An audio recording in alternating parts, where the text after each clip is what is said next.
శ్రీ గురుపాదుకాభ్యో నమః. అందరికీ భోగి, సంక్రాంతి, కనుమ శుభాకాంక్షలు. మనకి భోగి, కనుమ, సంక్రాంతి యొక్క వైశిష్ట్యాలు అందరం ప్రాజ్ఞులమే, అందరికీ తెలుసు. ఒక్కసారి దీని గురించి క్లుప్తంగా అసలు భోగి, సంక్రాంతి, కనుమ వైశిష్ట్యాలు, దీన్ని అసలు వేదాంతపరంగా మన పూర్వీకులు ఎట్లా పెట్టినారో, దీని వెనక అసలు మనం పాటించవలసినటువంటి జ్ఞాన సంపద ఏంటి అనేది ఒకసారి చూద్దాము. భోగి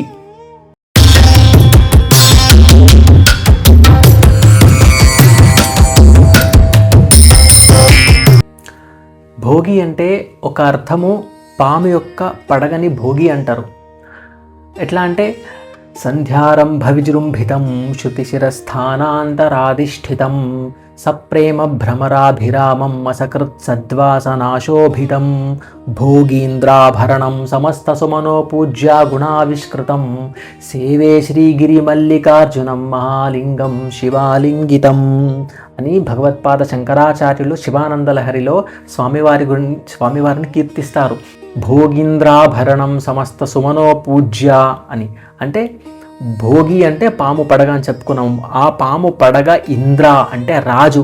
పాము పడగ ఉన్నటువంటి జాతికి, వాటి యొక్క ప్రాణులకి రాజు అంటే వాసుకి. భోగీంద్రాభరణం ఆ రాజులు, దేవతా సర్పాల యొక్క రాజులు ఆభరణములుగా ధరించినటువంటి ఆ పరమేశ్వరుని కీర్తిస్తూ చేసినటువంటి శ్లోకం. కాబట్టి భోగి అంటే ఒక అర్థము పాము. సరే, లౌకికంగా చెప్పుకోవాలంటే భోగి పాత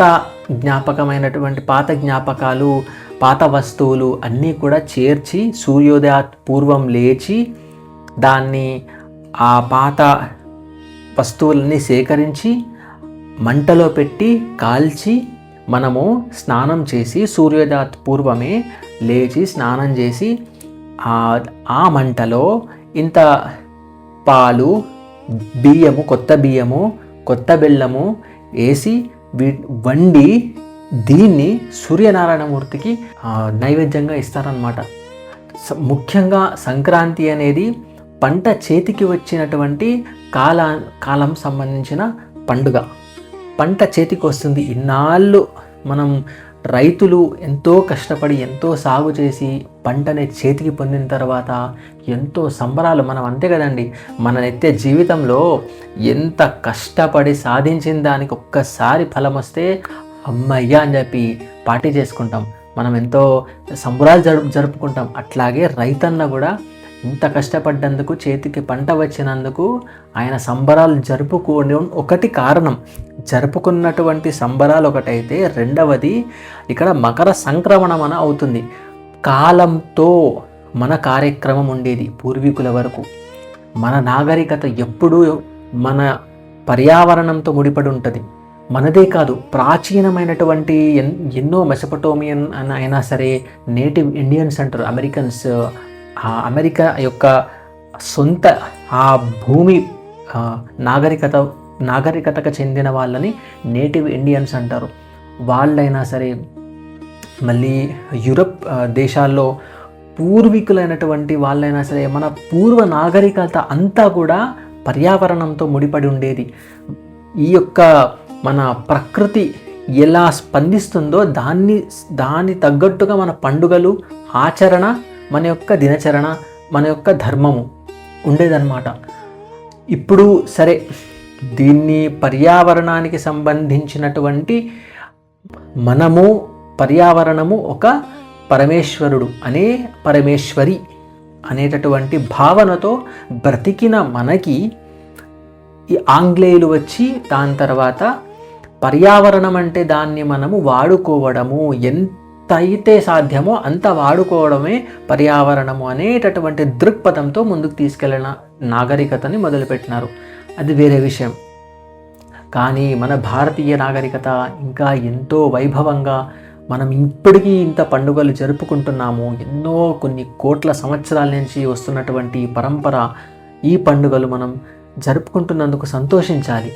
పంట చేతికి వచ్చి ఒక సూర్యనారాయణమూర్తి ధనుర్రాశిలోంచి మకర రాశిలోకి వెళ్తున్నటువంటి సంక్రమణం అంటే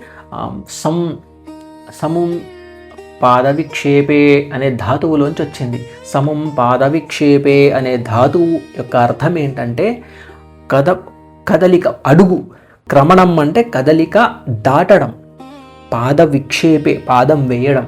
ఇక్కడి నుంచి ధనుర్రాశిలోంచి మకర రాశిలోకి సూర్యనారాయణమూర్తి పాదం వేయడమే సంక్రమణం. కాబట్టి భోగి నుంచి మొదలవుతుంది. భోగి అంటే లౌకిక అర్థం ఏంటంటే మంటలేసి దాని నుంచి కాచుకొని పొద్దున్నే సూర్యనారాయణమూర్తి యొక్క ఆరాధన ప్రారంభం అన్నమాట. ఈ భోగి, సంక్రాంతి, కనుమ సూర్యనారాయణమూర్తి యొక్క ప్రాధాన్యత, విజృంభణం ఉంటుంది. వారి యొక్క ఆశీర్వాదము, వారి యొక్క ఆరాధన తప్పకుండా జరగాలి ఈ కాలంలో. అట్లాగే దీని తర్వాత వెనువెంటనే రథసప్తమి.